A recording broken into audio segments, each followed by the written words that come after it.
Hi friends, మీరు ఇప్పుడు చూస్తున్న ఈ దేవాలయం ఎక్కడంటే ఆంధ్రప్రదేశ్ రాష్ట్రంలోని కృష్ణా జిల్లా మచిలీపట్నంలో చిలకలపూడి పాండురంగ స్వామివారి దేవాలయం. ఈ దేవాలయం గురించి చెప్పుకోవాలంటే బ్రిటిష్ వాళ్ళ పాలనలో జరిగిన అద్భుతమైన స్వామివారి మహిమ గురించి చెప్పుకోవాలి.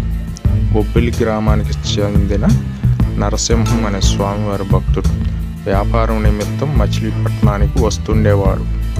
స్వామివారి పేరు మీద ఇతను అనేక సేవా కార్యక్రమాలు, అన్నదాన కార్యక్రమాలు చేస్తుండేవాడు. ఇతను మహారాష్ట్రలోని పాండురంగ స్వామివారి దేవాలయానికి ఎక్కువగా వెళ్తుండేవాడు. స్వామివారు ఒకసారి నరసింహం అనే భక్తుడి కలలో కనిపించి, నువ్వు మచిలీపట్నంలో ఒక ఆలయాన్ని నిర్మించు, నేను స్వయంభూగా విగ్రహ రూపంలో వెలుస్తానని స్వామివారు చెప్పడం జరిగింది. స్వామివారు చెప్పినట్లే ఆలయం నిర్మించడం అయితే జరిగింది. స్వామివారు వెలుస్తానన్న రోజున పెద్ద సంఖ్యలో చుట్టుపక్కల గ్రామాలకు సంబంధించిన భక్తులు రావటం అయితే జరిగింది.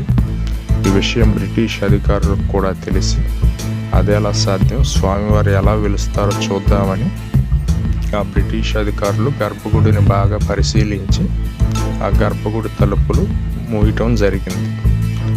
తలుపులు మూసి అక్కడే అధికారులు అయితే ఉన్నారు. భక్తులందరూ కూడా భజనలు చేస్తుండగా స్వామివారు చెప్పిన సమయానికి ఉదయం 10:30 గంటలకు గర్భగుడి తలుపులు పెద్ద శబ్దంతో తెరుచుకొని ఒక వెలుగులాగా వచ్చి స్వామివారి విగ్రహ రూపంలో అయితే వెలిశారు. ఈ విషయం అప్పటి వార్తాపత్రికలకు కూడా వచ్చిందని భక్తులు చెప్పుకుంటారు. ఇక్కడ స్వామివారి గర్భగుడిలోకి వెళ్ళి స్వామివారి పాదాలను తాకి మనం నమస్కరించుకోవచ్చు.